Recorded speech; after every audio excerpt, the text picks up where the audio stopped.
Fading Serenades is a cozy top-down courier game inspired by classic action-adventure games. In this game, your job is to deliver packages and fulfill fetch requests by hiking, jumping, and climbing through charming minigames to traverse a rugged landscape and help the old islanders with their deliveries, all while managing a backpack that's always a little too small. The game will release on Steam on October 23, 2025, and it's being developed by a solo indie developer. There's a demo available if you want to try it out before buying. The setting is in a futuristic world where your character Callum goes to an isolated island mostly filled with elders who prefer the quieter life away from advanced technology. Your job is to deliver packages since drones and advanced delivery techniques don't exist in this part of the world yet. It appears that you went to this island to find the answers you were looking for, and there is a deeper story that will unfold about the state of the world and your roots as you play. The story also hints at a form of poison affecting the mainland that uses a lot of the new energy. This poison can also be seen affecting the island slowly. Will you and the townsfolk be able to stop it? The game's got that retro pixel art charm, but with a modern polish that makes everything feel crisp and intentional. There's even a soft CRT filter over it with those faint scan lines that gives the game this cozy, nostalgic vibe, like you're playing on an old TV again. This option can be turned off from the settings if you prefer to play without it though. The color palette leans toward warm, muted tones which adds to the relaxed atmosphere, and even though everything is made up of chunky pixels, it's still surprisingly detailed. It's that sweet spot between retro and modern that just feels right for a cozy game. The game uses pixel characters in the world without any portrait or dialogue sprites. One of the first things that I noticed about this game is that there is no mouse control. You can play it via keyboard or controller.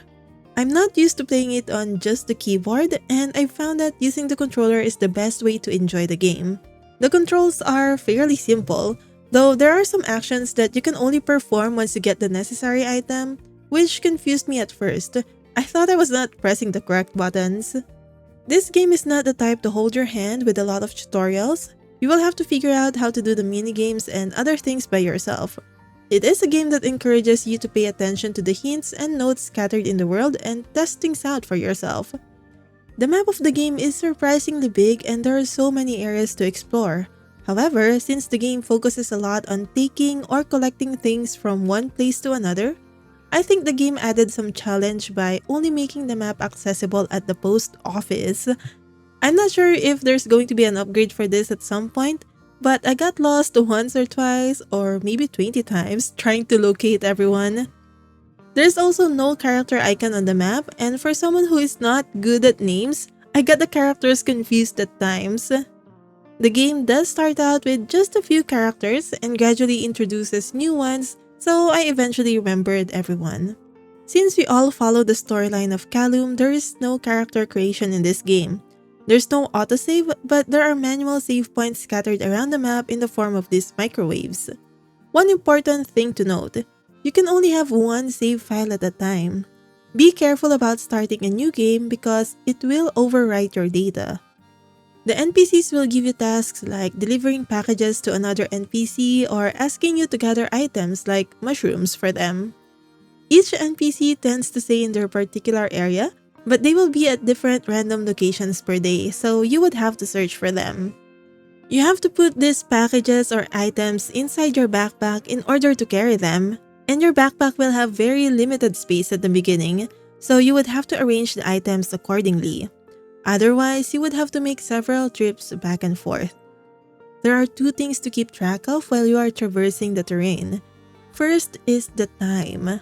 The map is divided into several areas. There are several frames or locations for each area, but once you go through pathways with this white arrow indicator, it means that you will go into another area. Time works a little differently in this game. It will not pass while you are in the same area, even if you interact with people there or just stand idly for a long time. It will only move once you go to a different area or if you move inside or outside the house. Keep this in mind because you have to go back and sleep in your bed before the clock goes past 10 p.m. Otherwise, you will receive a penalty. Normally, you wake up at 6 a.m., but with the penalty, you wake up at 9 a.m. instead, losing part of your day. Another thing you need to manage is your energy, represented by this green bar at the top left portion of your screen. This will get used up every time you go into another area, and when you perform a minigame like crossing a log, jumping across rocks to cross the river, or hiking. Your energy also gets depleted if you fail at any of these minigames. You can replenish your energy by eating some forageables or snacks from vending machines. If this goes down to zero, you will also suffer the same penalty of waking up late. Make sure that you have extra energy and time left to go all the way back to your bed, and don't overexplore unless you already have some upgrades. Speaking of upgrades, your character can obtain buffs that will reduce the time and energy it takes to navigate the world. This means that you will be able to explore further and do more tasks as you play. You will also be able to upgrade your backpack so you can carry more things at once. But carrying too much will make your backpack heavy, and the minigames will also be harder in turn. These fetch and delivery tasks can get repetitive. For example, one character will ask you to find an item as your task, and after completing it, the character will ask you to do that same task again, and the item will just be in the same part of the map. This repetitive task can be offset by the gradual story and lore progression, but it will be very noticeable as you go on. While on this topic, I do want to mention that I encountered a bug that caused some story issues. In one of the early game quests, I placed a record in a machine instead of giving it to an NPC, and it hindered my progress story-wise. I was playing on a pre-release version, and this should have been fixed by the time the game releases, but I want to mention it nonetheless. Otherwise, the game performed pretty well. I only encountered one other minor bug where my character got stuck in between some objects and couldn't get out. After spending some time with Fading Serenades, here's what stood out to me. On the positive side, I love the art style. The story is interesting and makes me want to find out how it unfolds more. The progression of skills and task difficulty is good. You unlock characters and areas gradually so you don't feel overwhelmed at the beginning, but don't get bored as you get more character upgrades. On the downside, there is no mouse control, which might be a deal breaker for some.